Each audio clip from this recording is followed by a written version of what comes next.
Hi, my name is Jane Currier, and I'd like to introduce you to the block on which I grew up. I'd like to start with the house that I spent my childhood in, and now is operating as a bed and breakfast called Currier House.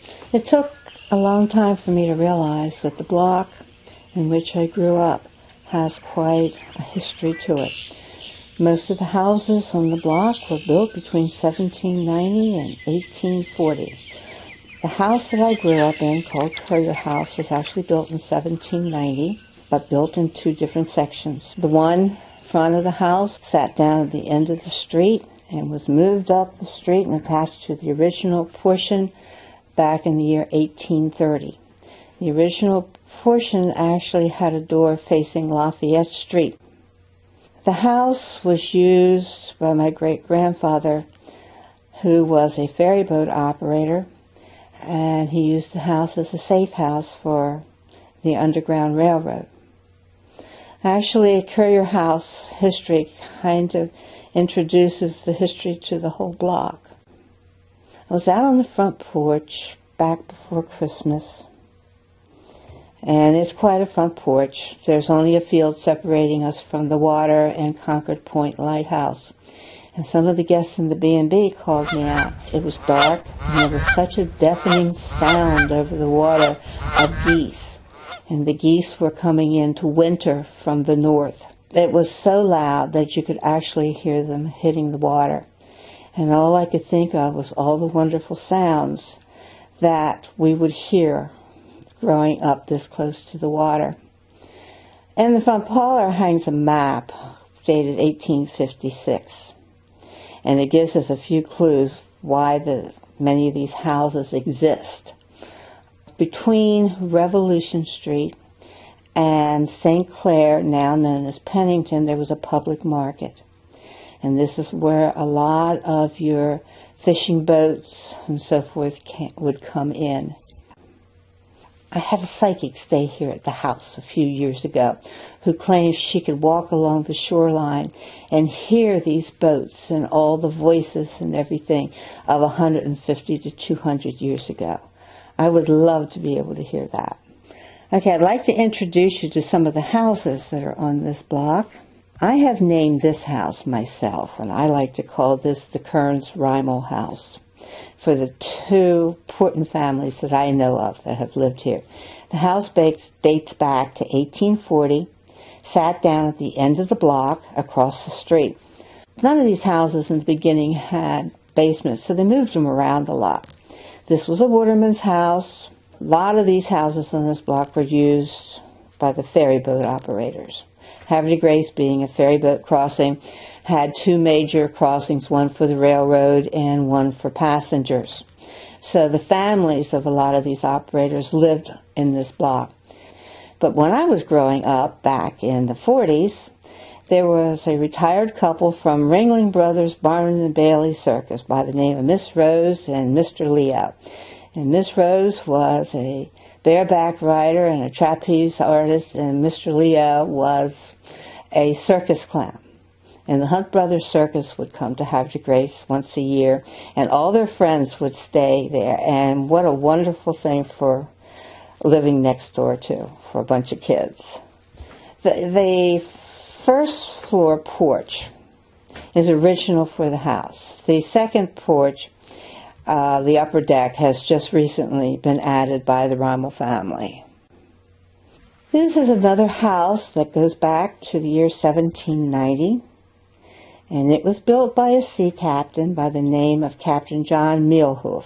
He ran a fishery down here on the waterfront, not too far from the front of Currier House. This house was one of the first houses that was actually restored in Havre de Grace, and it gave all the rest of us the idea that we should save our houses. It was restored by the Jackstite family. One of the things that intrigues me so much is the cooking fireplace in the basement. It is now owned by the Allen family, who have continued to maintain its original structure and uncover more of its original aspects. Jane Jackstite, who started with the restoration in Havre de Grace of this house, is also a dear, dear woman who is responsible for saving our Concord Point Lighthouse. When she and her husband, Bert, a retired minister, arrived in Havre de Grace, the Coast Guard was getting ready to turn the lighthouse over to the city, and the city was considering tearing it down. Jane formed a group of concerned citizens called Friends of the Concord Point Lighthouse and raised funds to restore it and save it. Thank you, Jane. One of the very intriguing things about this house, if you look at the dormers and look at the tiny woodwork at the top, I don't know, it almost has a flavor, if you can get up close, of being Greek Revival, but I can't be sure. There's another house at the end of the block that has a design similar. Actually, if you roam around town, some of these old buildings are going to have similar woodwork, but I don't know its history. This house goes back easily to the 1840s. It's warm to my heart because it was owned by my great-grandfather's brother, William Currier. William Currier was also a ferry boat operator and who died at the same time on a ferry boat as my great-grandfather. I strongly suspect this was probably used as part of the Underground Railroad as well as Currier House. I think the first floor is original. I think the second floor is an add-on. This is a beautiful little house dated around 1830, and it sat across the street. Recently restored by a couple that have just moved into the area from New Jersey. Again, they did a beautiful job in restoring it to its original structure. They did add a small portion to the back. Since all the other houses were Watermen's houses, this probably was too. But again, it sat across the street. This house goes back to 1830, and it was owned originally by one of the members of the Vandiver family, who sold it to a gentleman by the name of Captain Billy Chesney. Captain Billy Chesney was a hunter, would take hunting parties out, hunting ducks, geese. He was a decoy carver. He was one of the earliest decoy carvers. His daughter, Grace Chesney, married my daddy's brother, Jim Currier. And this house eventually became Grace and Jim Currier's home. Jim is one of the well-known decoy carvers in the area, and there's quite a display of his at the Decoy Museum.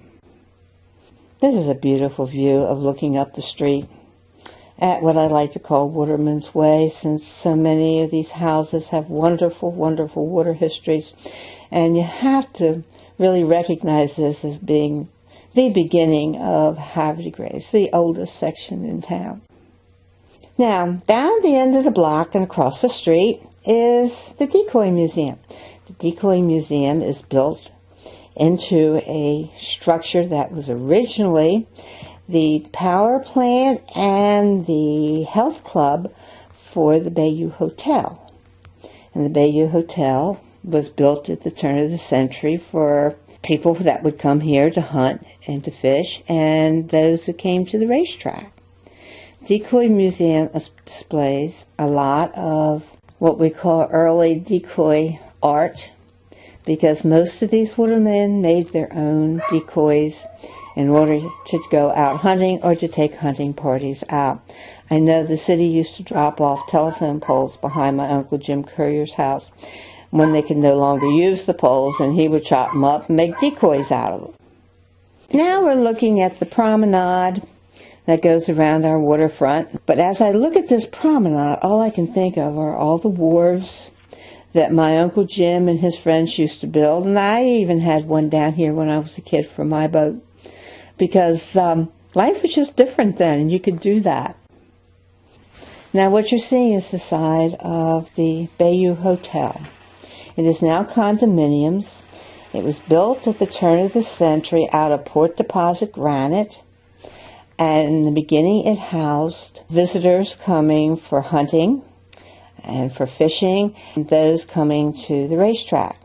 I've been told that this is where Al Capone and his entourage used to stay when they came to the track. The hotel has burned twice in its history. Once, I think shortly 10 or 15 years after it was built, and again a few years later. When I was growing up, it was used as a retirement home for Franciscan nuns. The nuns lived here until the early 1950s, I believe, when it was turned into an apartment building. And now it's condos, beautiful condos overlooking the water. A great effort has been made by the residents to maintain its original integrity, plus adding some beautiful artwork to the outside. The grounds are beautiful, well-maintained as they roll down to the water. This is the entrance to the yacht basin. There's a little island that sits across from the yacht basin called Tidings Island, which grows a little more each year because it's a man-made island, and dredge from hurricanes when you clean out the channel is added to the island. When I was a kid, it was very small, and it has grown and grown. But between that island and the yacht basin was the best place in the whole world for ice skating. Every kid on the block learned how to ice skate. This is the old bandstand. Not sure how far back it goes, but I'm sure there's been many a concert played here, and it's located in Tidings Park. A lot of our festivals are held here in the park. Now you're looking out over the yacht basin in the cove, but you're also seeing some of our war monuments. The tall one is soldiers from Havre de Grace that fought in World War I. Actually, my daddy's name is on that one. You'll also see one from World War II and from the Vietnam War. This is looking out, I think, from my front porch down towards the water, overlooking Concord Point Lighthouse. Off to the right, you can see a portion of the Maritime Museum. If you look behind that lighthouse, on the other side of the water is actually the beginning of the Eastern Shore, and that's Cecil County. This is a house that sits catty-cornered across the street from Currier House. The lines and coloring and so forth of this house is absolutely beautiful. It has been well maintained through the years. I strongly suspect that it might be a Sears and Roebuck house, just the way the doors are set up and the number of windows. This is the front, the Moore House. The Moore House was built in the late 1830s, and it housed a well-known Havre de Grace family by the last name of Moore, responsible for building skipjacks. Two well-known on the bay. One was called the Restless, and the other was called the Jenny Moore. Again, this is the front porch of the Moore House. This is the side of the Moore House. And I was asked if the side is the original structure, and I actually believe it is. This house sits catty-cornered across the street from Currier House, and I think it was built around the turn of the century, and it was built by the Dye family. One of the very famous decoy carvers and watermen was a gentleman by the name of Joe Dye, who also, in the early years, raised Chesapeake Bay retrievers. This looks like it has all the lines of the old Havre de Grace salt box. And it may be a salt box with some additions to it. This, to me, looks possibly Victorian. It's quite a beautiful house, beautifully maintained. I have to say, people that have purchased these houses have done such a magnificent job in restoring. This has an addition in the back. This house was built during the Civil War, and I do not believe there are any additions. The lines on this house look very middle 1800s. I just want to close by saying that before I returned to Havre de Grace, I spent 25 years traveling around this country as an infection control practitioner. And reminiscing about this block brought this back to me.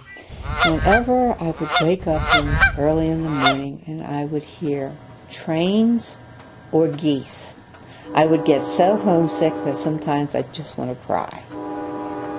Now, if you decide to take a trip to Havre de Grace, we would love to welcome you at Currier House. And if you're just doing a day trip, stop in and see our home. There are many, many antiques and mementos reminding you of Havre de Grace of the past.